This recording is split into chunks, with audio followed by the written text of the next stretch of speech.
Halo cuy, balik lagi sama Mimin di channel Manhwa Aku. By the way, terima kasih buat kalian semua yang sudah support channel Mimin dari awal sampai sekarang. Semoga kalian semua diberikan kesehatan selalu dan dipermudah segala urusannya. Amin. Nah, sekarang Mimin bakalan bahas alur manhwa yang berjudul Video Aktor atau bahasa Indonesianya To Be Aktor, menjadi aktor ya. Manhwa ini bercerita tentang seorang aktor bernama Jang Yeon Guk.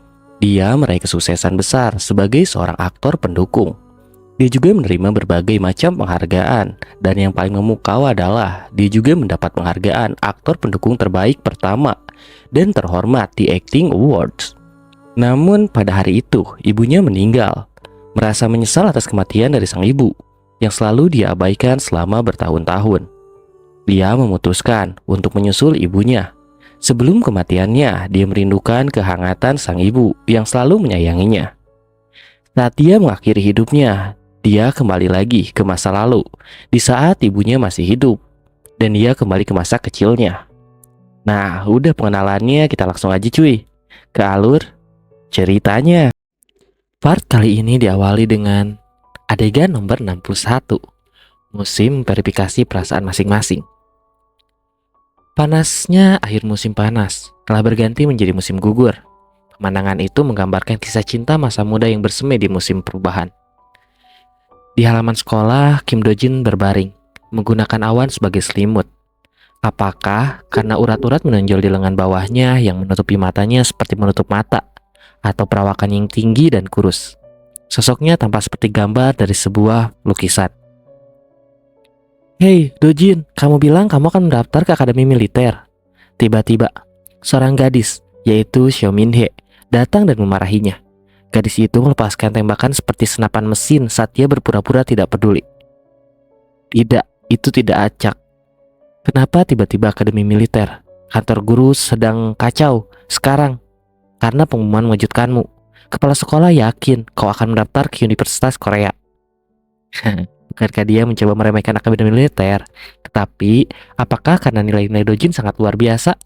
Dia adalah siswa berprestasi, dengan peringkat yang sangat baik di sekolahnya dan ujian tiruan nasional. Jadi, wali kelasnya, wakil kepala sekolah, dan kepala sekolah sangat memperhatikan penerimaan Dojin di perguruan tinggi. Mereka mungkin mengira sekolah hukum Universitas Korea adalah yang pasti. Pada saat itu, lengan yang menutupi matanya dilepaskan. Dari sini kamu terlihat sangat jelek. Apa katamu? Mengapa tempat kuliahku sangat penting? Tidak, jika kamu pergi ke akademi militer, bukankah itu seperti militer? Jadi kita tidak akan bisa saling bertemu. Tidak, bukan itu. Mengapa kamu ingin pergi ke tempat yang sulit seperti itu? Aku benar-benar tidak mengerti. Apa kamu idiot? Dojin tersenyum. Dia payah dalam hal belajar. Mungkin itu sebabnya dia pikir akademi militer adalah kehidupan barak tanpa liburan. Akademi militer adalah tempat yang mirip sekaligus berbeda dari militer, dan impian Yongguk adalah menjadi seorang prajurit. Apa kamu takut tidak bisa bertemu denganku? Pada saat itu, kata-kata Dojin membuat jantungnya berdebar kencang. Bingung dengan kata-katanya, dia kehilangan pijakannya dan jatuh. Wajah mereka saling berdekatan seolah-olah bibir mereka akan bersentuhan. Apa kau baik-baik saja jika kau tak bertemu denganku? Bukankah kau menyukaiku? Ucapan yang diucapkan gadis itu seketika membuat Dojin terkesiap. Karena dia tidak tahu harus mengatakan apa untuk menjawabnya. Jadi, jangan pergi, tambah gadis itu dengan berteriak. Tatapan mereka bertemu di halaman sekolah yang biru tua dengan hanya selembar kertas yang memisahkan mereka. Dengan wajah yang berkaca-kaca, gadis itu sudah tidak bisa lagi menyembunyikan perasaannya. Apa kau tahu tentang perasaanku? Aku menebak jika aku mencintaimu juga. Pada saat itu, PD Kim Jin berteriak. Cut! Tak ayal, penonton akan berteriak dengan mengerang melihat adegan itu.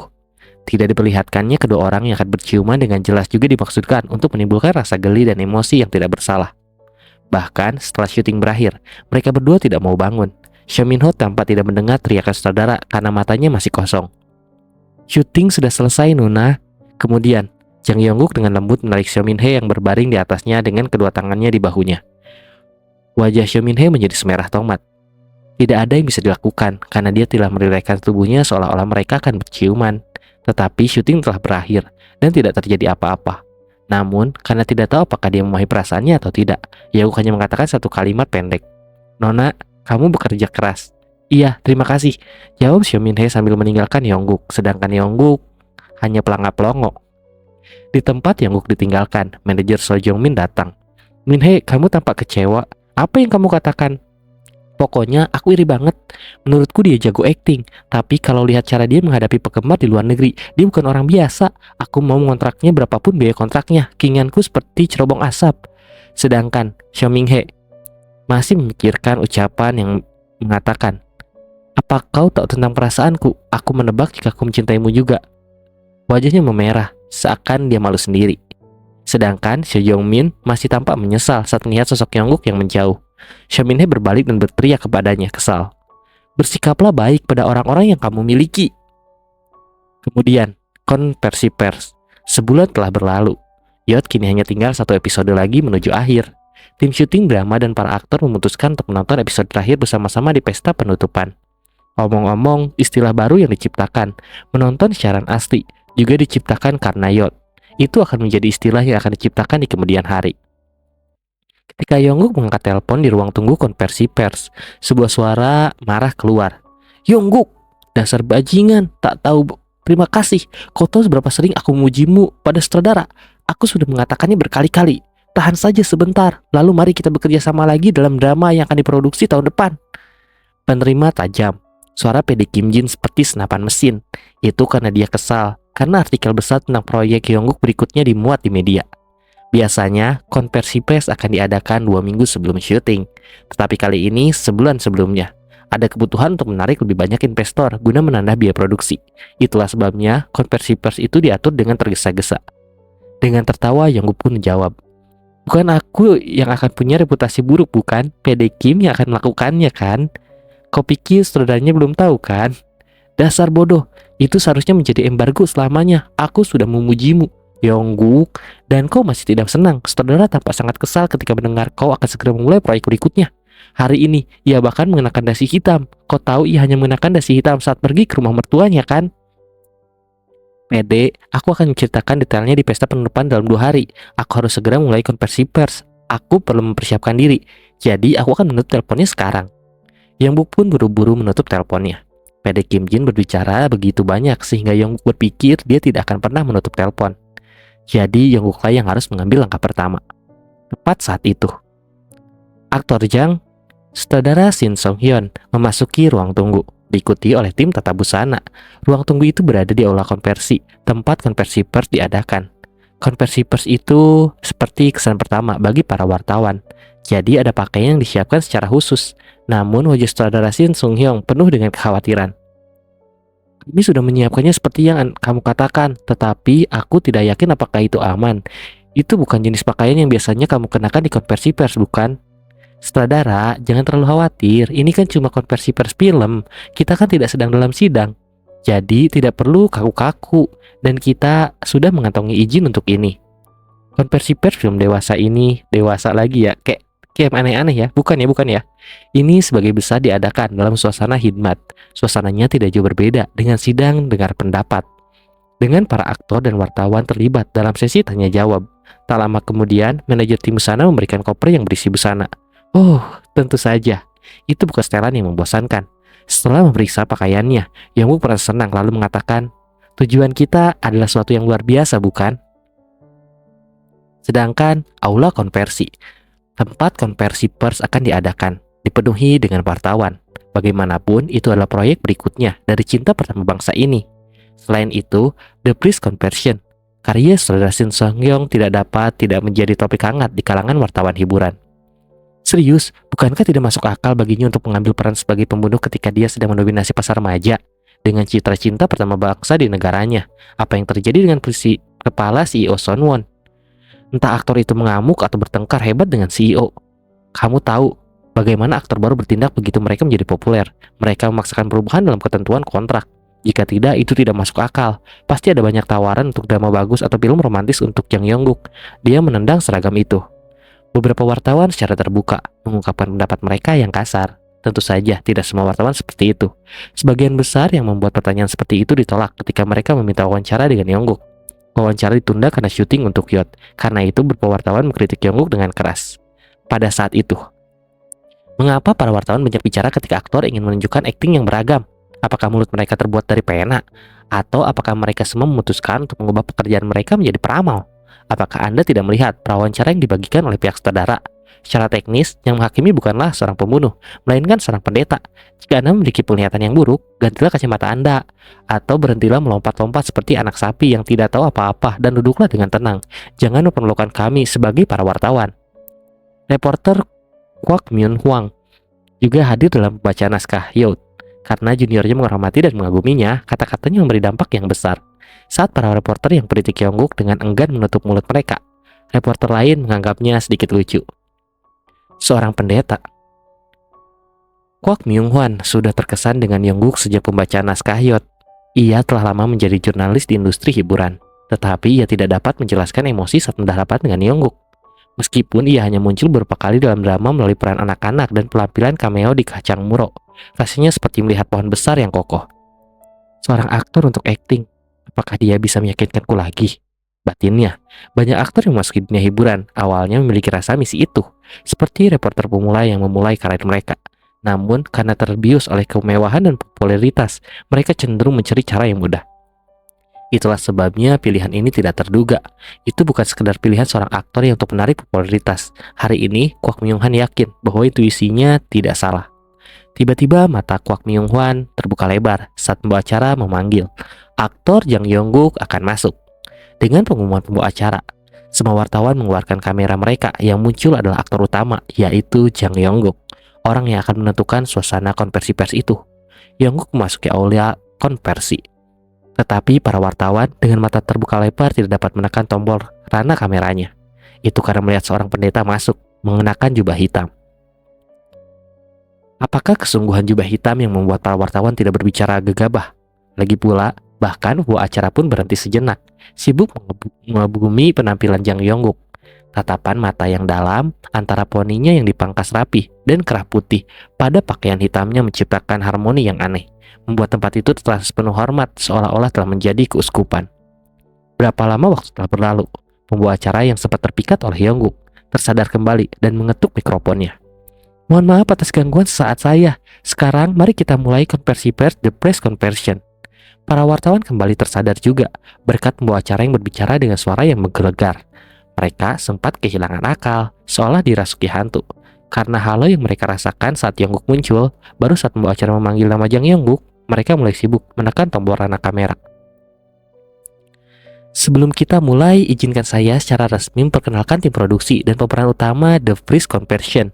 Pertama, orang yang menulis naskah dan akan menyutradarai film ini, Shin Song Hyun. Saat sesi tanya jawab wartawan dimulai, ekspresi direktur Shin Song Hyun menegang. Di masa mendatang, konversi pers seperti ini akan berlangsung dalam suasana yang lebih santai, hampir seperti pesta minum teh. Tetapi kali ini berbeda. Lalu seseorang wartawan bertanya, "Saya punya pertanyaan untuk aktor Jang Yongguk. Mengapa Anda memilih The Press Conversion, sebuah film dengan rating R dengan seorang pembunuh sebagai karakter utama, sebagai proyek Anda berikutnya? Tampaknya terlalu radikal untuk sekedar mengubah citra, bukan? Saya ingin bertanya, apakah ada konflik internal di dalam agensi Anda? Mungkin Anda memilih peran ini untuk mengungkapkan ketidakpuasan Anda terhadap CEO. Jika tidak, apakah ada perselisihan antara perusahaan penyiaran? Saya mendengar bahwa ketiga stasiun besar mencoba merekrut Anda." Lihat orang ini. Dia berpura-pura sopan saat mengajukan pertanyaan, tetapi ada duri dalam kata-katanya. Tidak semua wartawan berdedikasi seperti wartawan perang. Itulah sebabnya para aktor harus berhati-hati dengan kata-kata mereka. Satu kesalahan saja, wartawan akan ikut campur, membesar-besarkan masalah, dan memaksakan pendapat mereka agar menjadi kebenaran, baik di masa lalu maupun masa kini. Wartawan seperti itu memang ada. Namun, Yongguk sudah terlalu sering berurusan dengan anak-anak nakal seperti itu. Tepat saat Yongguk hendak menjawab melalui mikrofon dan menunjukkan kecerdasannya, Direktur Shin So Hyun melakukannya lebih dulu. Wajahnya menunjukkan kemarahan yang tertahan. "Permisi, reporter, bolehkah saya yang menjawab atas nama aktor Jang Yongguk?" Karena itu pertanyaan yang tidak perlu dijawab oleh Jang Yongguk. Berdasarkan logika itu, apakah alasan pakaianmu acak-acakan karena kamu bertengkar dengan istrimu tadi malam? Matamu juga merah, sepertinya kamu tidak tidur nyenyak semalaman, bukan? Apakah kamu mengalami kesulitan menghadirkan konversi pers hari ini? Apa maksudmu? Apakah itu sesuatu yang seharusnya kau katakan kepada wartawan? Jawab wartawan itu dengan marah. Tidak terpengaruh oleh kemarahan dari wartawan itu. Direktur Shin Sung-hyun mulai menjelaskan. Begitu pula dengan para aktor, mengatakan bahwa peran itu dipilih karena ketidaksetujuan dengan CEO mereka adalah tidak masuk akal. Aktor adalah orang yang berakting. Ketika mereka memilih peran, mereka mengutamakan naskah, bukan pro dan kontra kehidupan. Terakhir, harap pikirkan perannya sebagai pendeta yang menghakimi, bukan pembunuh. Saya yakin kami telah menyediakan panduan prawawancara, jadi harap tinjau dengan seksama. Wow, Yongguk berpikir, siapa yang mengira bahwa Direktur Shin So-hyung akan begitu berani? Beberapa saat yang lalu, dia tampak gugup karena banyaknya wartawan yang hadir. Tetapi sekarang, dia sama sekali berbeda. Setelah hening sejenak, wartawan lain mengajukan pertanyaan. Saya punya pertanyaan untuk aktor Jang Yongguk. Seorang wartawan mengangkat tangannya. Jang Yongguk tampaknya memiliki masa depan yang cerah sebagai seorang aktor.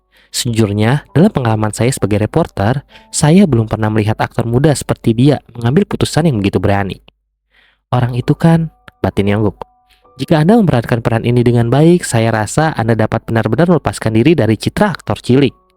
Ya, dia adalah seorang reporter parubaya. Yongguk pernah melihatnya setidaknya sekali sebelumnya di sebuah acara pembacaan naskah, Iot. Kalau Yongguk ingat dengan benar, namanya adalah Kwak Myung-hwan. Yongguk dengar di antara para reporter, dia adalah nama yang cukup besar. Kemudian, melanjutkan lagi.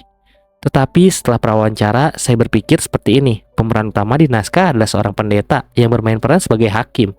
Apa kejahatan yang didefinisikan oleh karakter utama di dalamnya? Menurut Yongguk, itulah pertanyaan yang seharusnya dia pun melirik ke arah Direktur Shin Sung-hyun lalu menjawab. Sebelum saya menceritakan pemikiran sang tokoh utama, izinkan saya meminjam kata-kata orang lain yang saya kenal. Saya pikir kita dapat melihat kejahatan tidak hanya pada makhluk tak kasat mata, tetapi juga pada tetangga di sekitar kita. Berapa banyak orang yang melakukan perbuatan jahat dan menjalani hidup tanpa penyesalan. Daripada dianggap tidak terlihat, mereka lebih pantas dianggap seorang iblis. Namun, definisi kejahatan menurut saya, sang tokoh utama, sedikit berbeda dari ini. Saya akan sangat menghargai jika kalian semua dapat menemukan jawabannya dengan menonton film ini di bioskop. Reporter Kwak Myung-hwan tampak puas dengan jawaban itu, dengan senyum puas di wajahnya. Semua pertanyaan berikutnya sudah diduga, jadi Yongguk punya waktu luang untuk mencampur beberapa lelucon dengan jawabannya. Sehari setelah konversi pers, artikel tentang press conversion mulai membanjiri. Jika ini adalah konversi pers film biasa, artikel sebanyak ini sungguh tidak masuk akal dan tidak akan muncul. Lagi pula, bukankah ini karya selanjutnya dari aktor yang telah mendapatkan gelar cinta pertama bangsa? Wajar saja jika akan ada banyak minat seperti ini. Guk sedang membaca artikel itu. Mereka menulis dengan sangat baik, bukan? Kata-kata dari Kwak Myung-hwan dan reporter hiburan veteran lainnya sebagian besar adalah pujian. Seorang aktor pemula menapaki jalan yang tak tergoyahkan sebagai seorang aktor. Begitulah judulnya. Judul beritanya sungguh menakjubkan. Tentu saja, tidak semua artikel bersifat positif. Beberapa menyebarkan rumor jahat dan mengatasnamakan transformasi gambar, dengan mengatakan film tersebut akan gagal. Namun, jumlah artikel seperti itu sangat sedikit, sehingga orang tidak dapat menemukannya kecuali jika mereka mencarinya. Tiba-tiba dalam artikel itu, terlihat Jung Seok-hyung. Jung Seok-hyung, kapan kamu melakukan wawancara ini? Dalam wawancara itu dia menyebutkan, saya punya teman yang memberi saya nasi putih dan tempat tidur yang hangat saat saya tidak punya apa-apa. Anak itu lebih muda dari saya, tetapi jauh lebih dewasa daripada saya. Dialah yang memberi saya kompas kehidupan saat saya khawatir tentang masa depan saya sebagai seorang aktor. Bagi Yongguk itu sungguh memalukan. Padahal, dengan kata lain, Yongguk hanya membalas budi yang diberikan aktor nasional Song Joong-hyun kepadanya dahulu di kehidupan yang lalu, dan dia membalasnya saat di masa kecil. Saat Yongguk membaca koran sebentar, sebuah bayangan muncul di atas kepalanya. Yongguk, kenapa kamu tertawa cekikikan seperti itu sejak pagi? Paman, tolong buatlah suara sedikit saat kau datang. Kau mengagetkanku. Apa maksudmu dengan membuat keributan? Aku memanggilmu berapa kali untuk turun dan makan, tetapi kau tidak mendengarku. Ngomong-ngomong, temanmu, Kwak Myung-hwan, menulis artikel yang sangat bagus tentangmu. Hah? Apakah Anda mengenalnya, Paman? Ya, tentu saja. Aku ragu ada aktor di industri hiburan yang tidak mengenalnya. Sungguh mengejutkan bahwa seorang teman seusiaku masih aktif di bidang itu. Sekarang dia adalah seorang reporter hiburan, tetapi dulu dia meliput berita sosial dan ekonomi. Surat kabar itu menawari posisi pemimpin redaksi, tetapi dia menolak dan masih aktif di dunia hiburan. Bisa dibilang, dia itu profesional, atau dia keras kepala sih. Aku dengar dia akhirnya ditawari posisi kepala redaksi di surat kabarnya tahun ini. Pemimpin redaksi merujuk pada salah satu orang dengan jabatan tertinggi di sebuah surat kabar. Mereka memutuskan penyuntingan dan arahan penerbitan. Pantas saja Yongguk tidak mengetahuinya. Bagaimanapun, jurnalis Kwok Myong-hwan adalah seorang yang sangat luar biasa. Dalam beberapa hal, itu seperti seorang pemimpin tim yang melewati proses tengah dan langsung menuju posisi eksekutif. Sudahlah, berhentilah melihat-lihat artikel dan turunlah untuk sarapan. Sup tauge yang dibuat bibi hari ini pedas dan sangat menyegarkan, itu akan mendinginkan perutmu, ucap sang paman. Dan mereka pun akhirnya turun untuk sarapan bersama. Saat mereka sampai di meja makan, di sana sudah ada sang kakek yang sedang menunggu mereka. Tanpa banyak berbicara, mereka pun makan bersama. Setelah selesai makan, dan Yongguk pun akan pergi ke sekolah. Yongguk, bawa ini bersamamu. Sang kakek yang tidak lain adalah sutradara Baek Jang-hoon memberi Yongguk sesuatu. Itu adalah sapu tangan yang disulam dengan bunga kembang sepatu. Sapu tangan itu sudah tua, tetapi masih kaku, mungkin karena dirawat dengan baik. Kakek, apa ini? Itu adalah sesuatu yang selalu kupakai di tubuhku setiap kali syuting film. Itu seperti jimat. Set drama mungkin agak lebih aman, tetapi set film tidak. Lokasi syuting berubah dari waktu ke waktu. Aku memberikannya kepadamu agar kamu tidak terluka saat syuting film pertamamu. Sebagai pemeran utama. Bukan film indie mungkin ya. Benarkah? Yongguk menerimanya, kemudian menundukkan kepala dalam-dalam untuk mengungkapkan rasa terima kasihnya. Dan sang kakek tersenyum, lalu menepuk kepala Yongguk. Sedangkan sang paman, yang melihatnya dari samping, ikut menyela. Hyung, Kak Au memberikan benda berharga itu pada Yongguk, tapi kenapa kau tidak meminjamkannya kepadaku? Apakah menurutmu seorang veteran tua sepertimu dan aktor muda seperti Yongguk itu sama? Lagi pula, bahkan jika aku memberikannya kepadamu, kau akan membawanya kemana-mana. Syukur-syukur jika kau tidak menghilangkannya. Sedangkan mereka untuk berdebat, Yongguk meninggalkan paman dan kakeknya yang sedang berdebat itu. Kemudian, dia pun akhirnya berangkat pergi untuk bersekolah.